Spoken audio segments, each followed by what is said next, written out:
If you're lucky enough to be different, don't let go. I spend a lot of my time and energy exploring the power of perspective. How our reality is determined by how we interpret what's in front of us.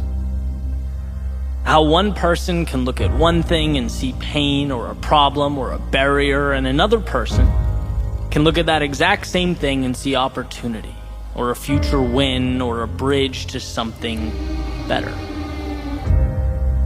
And I think one of the best examples of this is how we perceive those qualities that make us unique. Those things that put us in a different category. Maybe we're a little hesitant to fully embrace because they're not common. And when it comes to that which separates us from everyone else, well, I believe we have a decision to make. I'm going to go back to Robert Frost's fork in the road, right? He says, 2 paths diverged in a wood. I took the one least traveled by, and that made all the difference. On the surface, you could easily brush this off as trivial. It's like, oh, nice, that's cute. He took the path less traveled by. But what does that mean? As it turns out, it means a lot. It means instead of burying what makes him different, he made it his battle cry. Instead of slipping under the radar and sneaking through life like so many of us do, he signed the dotted line for the pain of being a beginner, the struggle of being uncertain, the discipline and sometimes torturous road that is turning a passion into excellence, trading peace of mind for the pursuit of meaning in life. Exploring what makes you unique, it takes courage. And in that message, he chooses courage.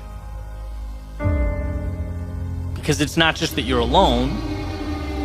Taking that path means every step of the way, your mind screams at you reminders that you're alone. It's not just fighting traffic patterns, it's fighting your DNA. It's resisting that impulse to please sit down, shut up, and blend in. So is it a trivial decision? I'd say not really. Maybe even the most important decision you can make. Because I promise you it's not your commonality with those around you that will bring fulfillment, that will leave a mark on your life and the world that surrounds you.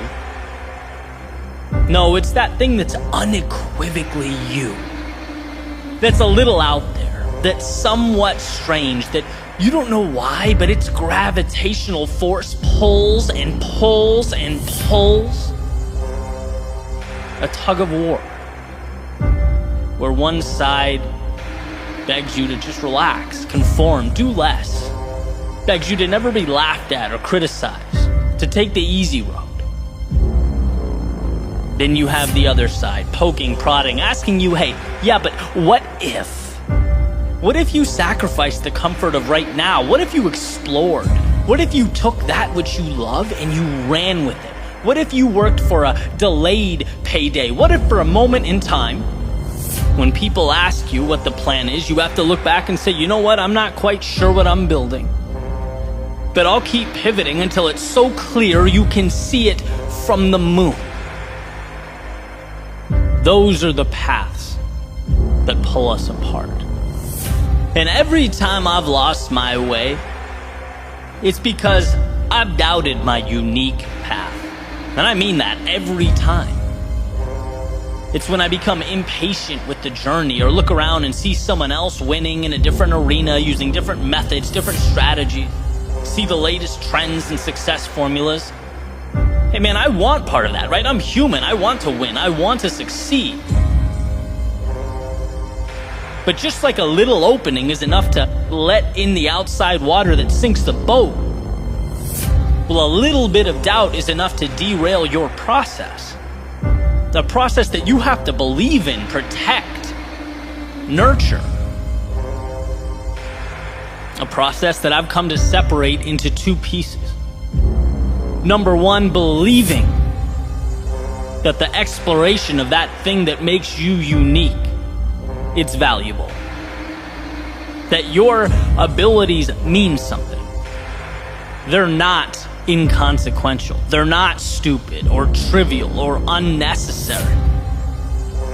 If it means something to you, it will most certainly mean something to others. And you bringing it to life not only helps yourself evolve, grow, flourish, it helps the world. You just have to believe that enough to bring it to life. That's number one. Number two, trusting that as long as you don't stop in pursuit of your unique self, you can't lose. You can't lose. And I don't mean continuing to ram a square peg into a round hole. I mean growing, learning, experimenting, seeing what works. There's a saying that when you hit a dead end, it's not that the goal or the dream should be abandoned. It means the plan needs to be changed or adjusted. And as you get better and more experience and continually work to adjust your strategy and your plans, learn from your mistakes, it becomes a matter of time. You increase the odds with every step forward. Being different is the most precious thing afforded to you. But to realize that miracle requires a combination of both the mythical and the practical, the imaginary and the real. Dream that dream, visualize that growth, create a world out of those ideas that don't exist yet. But also understand that the conversion process from dream to reality is a practical one. It requires repetition. Learning, losing, adjusting, and people don't like that. It's much easier to blend in than spend years pushing through the agony of setting yourself apart. But it's worth it. And the evidence is so obvious, so plainly pointing to the fact that we only celebrate the outcasts, the crazy ones. We sit around campfires, listen to lectures, watch movies and documentaries about the people that had every reason to doubt themselves but kept moving forward. About the people who could have swept their unique abilities under the rug, but instead used them as their foundation for everything. Not being distracted by what's popular or how anyone else lives or operates. Not seeking to be anyone but themselves, knowing that that is enough. Knowing it's the seed to something precious. The only question is, will you provide the right conditions and nourishment for that little seed to grow? Will you do what so few people have the courage to do? Let their authentic selves shine through. Let who they are emerge.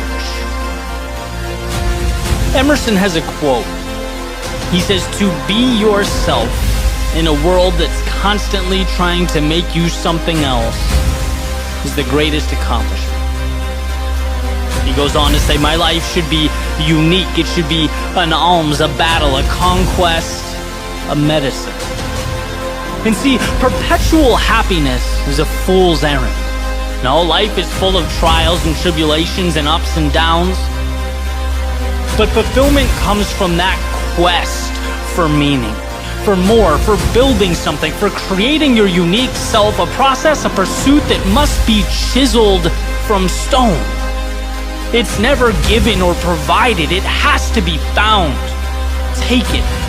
And as Emerson beautifully implies, now is the time. The question is, what are you going to make with this once-in-a-lifetime opportunity? What will you make of the possibilities that only you know, only you understand, that only you can bring to life? Never doubt yourself, or your gifts, or the things that set you apart. You don't need everyone else to believe in them. You just need to convince yourself. Everything else, it falls right into place.